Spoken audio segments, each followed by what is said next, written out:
খেলার খবরে এই মুহূর্তে নজর রাখবো, কারণ মহিলাদের এএফসি কাপ ফুটবলে এবারে জয়ের হ্যাট্রিক ভারতের। কারণ তৃতীয় ম্যাচ হারালো ইরাককে।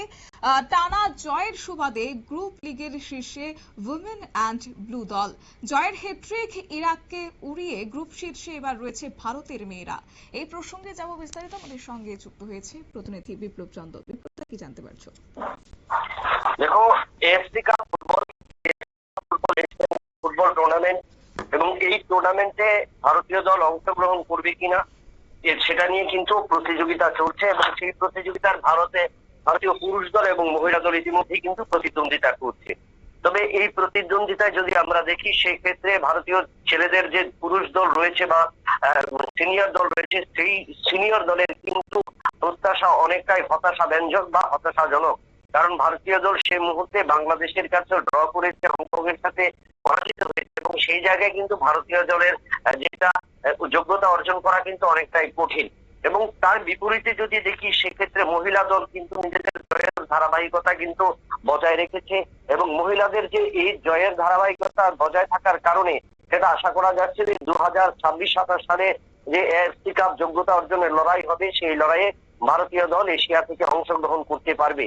কারণ ইতিমধ্যে বি গ্রুপের যে লড়াই শেষ হয়েছে বা বি গ্রুপের যে ম্যাচ চলছে, সেই ম্যাচে 4টি করে দল, এবং সেখানে কিন্তু ভারতীয় দল নিজেদের তৃতীয় জয় তুলে নিয়েছে। এবং সেই জয় কিন্তু নামমাত্র গোলের জয় নয়, সেখানে কিন্তু ভারতীয় দল 5-0 গোলের ব্যবধানে জয়লাভ করে, এবং যার কারণে কিন্তু ভারতীয় দল জয়ের হ্যাট্রিক করে। কারণ জয়ের হ্যাট্রিক কেন, সেই ক্ষেত্রে আমরা দেখেছি যে প্রথম ম্যাচে ভারতীয় দল 13-0 গোলের ব্যবধানে মঙ্গোলিয়াকে হারিয়েছিল, দ্বিতীয় ম্যাচে তিমুর লিস্টিকে তারা হারিয়েছে 4-0 গোলে, এবং তৃতীয় ম্যাচে তারা ইরাককে হারিয়েছে 5-0 গোলে। এবং সেই জায়গায় দাঁড়িয়ে ভারতীয় দল ইতিমধ্যে কিন্তু 22টি গোল করে ফেলেছে, কিন্তু একটি গোলও তারা হজম করেনি। তার পাশাপাশি 3 ম্যাচের টানা জয়, অর্থাৎ জয়ের হ্যাট্রিক, এবং মোট 9 পয়েন্ট নিয়ে ভারতীয় দল ইতিমধ্যে কিন্তু গ্রুপ চ্যাম্পিয়ন হয়ে গেছে। এবং দ্বিতীয় পর্যায়ের লিগ শুরু হবে, এবং সুপার লিগ যেটা শুরু হবে, সেখানে ভারতীয় দল অনায়াসে গ্রুপ চ্যাম্পিয়ন হয়ে চলে গেছে। এবং সেখানে আশাবাদী যে ভারতীয় দলীয় ফুটবলাররা যে প্রদর্শন করে চলছে বা যে পারফরমেন্স করছে, তাতে কিন্তু ভারতীয় দল আশাবাদী 2026-27 সালে ভারতীয় দল যোগ্যতা অর্জন করবে। এবং এই এএফসি কাপ যোগ্যতা অর্জনের পরে কিন্তু ভারতীয় দল মহিলা ফুটবল দল কিন্তু যে সিনিয়র মহিলা ফুটবল বিশ্বকাপ হবে, সেই বিশ্বকাপ 2027-28 সালে সেখানে কিন্তু অংশগ্রহণের জন্য সুযোগ পাবে।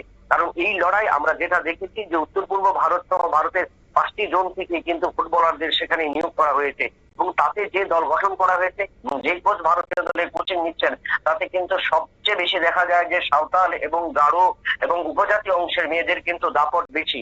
কারণ এই কথাটা বলার একমাত্রই কারণ যে গতকালকে যে ম্যাচে ভারতীয় দল ইরাককে হারিয়েছে, সে ম্যাচও আমরা দেখলাম মহিলাদের যে অসাধারণ পারফরমেন্স, সেটা কিন্তু সবচেয়ে বেশি। এবং সেখানে ভারতীয় দল যে গোল করেছে, সেখানে 47 মিনিটে কার্তিকা মঙ্গু মুথা, 64 মিনিটে নির্মলা দেবী, এবং 80 মিনিটে রত্নাবালা দেবী, এবং এই 3জন যারা গোল করেছে, 5টি গোল করেছে, তাদের ক্ষেত্রে বোঝা যায় যে এই জয়ের ধারাবাহিকতার ক্ষেত্রে তারা মঙ্গোলিয়ার বিরুদ্ধে যেখানে তারা 13-0 গোলে ভারতীয় দল জয়লাভ করেছিল, সেখানেও কিন্তু এই ত্রিনয়নী বা ত্রিকন্যার কিন্তু আমরা দেখেছি অনবদ্য ফুটবল। এবং এই কারণে বোঝা যায় যে ভারতীয় এএফসি কাপ যোগ্যতা অর্জনের পূর্বে অনেকটাই এগিয়ে গেছে, অনেকটাই আত্মবিশ্বাসী, অনেকটাই কিন্তু নিজেদের স্বাভাবিক ছন্দ ধরে রেখেছে, এবং এই ধারাবাহিকতা ভারতীয় দলকে এগিয়ে নিয়ে যাবে। এবং সেখানে কিন্তু একটা বড় চ্যালেঞ্জ হবে, যেখানে ছেলেদের দল দুজন কোচকে, ইগোর স্টিমাচ এবং মানালিকে দিয়েও তারপর ভারতীয় দল সেখানে প্রত্যাশা মতো ফলাফল করতে পারেনি। সেখানে মেয়েদের দল কিন্তু অনেকটাই রোমাঞ্চকর বা অনেকটাই আত্মবিশ্বাসী, এবং সেক্ষেত্রে তাদের নিজের জয়ের ধারাবাহিকতায় তারা কিন্তু চ্যাম্পিয়ন হয়েছে, গ্রুপ চ্যাম্পিয়ন হয়ে দ্বিতীয় পর্যায়ে কিন্তু তারা পৌঁছে গেছে। ধন্যবাদ। সম্প্রতি আন্তর্জাতিক ফুটবলে একের পর এক ম্যাচে হতাশ করেছে ভারতের পুরুষ দল। এশিয়ান কাপের যোগ্যতা অর্জনের পর্বে ম্যাচে প্রথম বাংলাদেশের বিরুদ্ধে ড্র করেছিল তারা। অবশ্য শেষ ম্যাচে হংকংয়ের কাছে 1 গোলে হারতে হয়েছে সুনীল ছেত্রী এবং লিস্টেন কোলাসোদের, এবং ইস্তফা দিয়েছেন সেখানে কোচ। অবশ্য এই অবস্থায় দাঁড়িয়ে দেশের ফুটবল প্রেমীদের আশার আলো দেখাচ্ছেন এবার ভারতের মেয়েরা। কারণ 2026 সালে আয়োজিত হবে মেয়েদের এএফসি এশিয়ান কাপ। সেই টুর্নামেন্টের আয়োজনে যোগ্যতা অর্জন পর্বের ম্যাচে বড় জয় পেল এবার ভারতের মেয়েরা। নিয়ে নিচ্ছে ছোট্ট একটি বিজ্ঞাপন বিরতি, সঙ্গে থাকুন।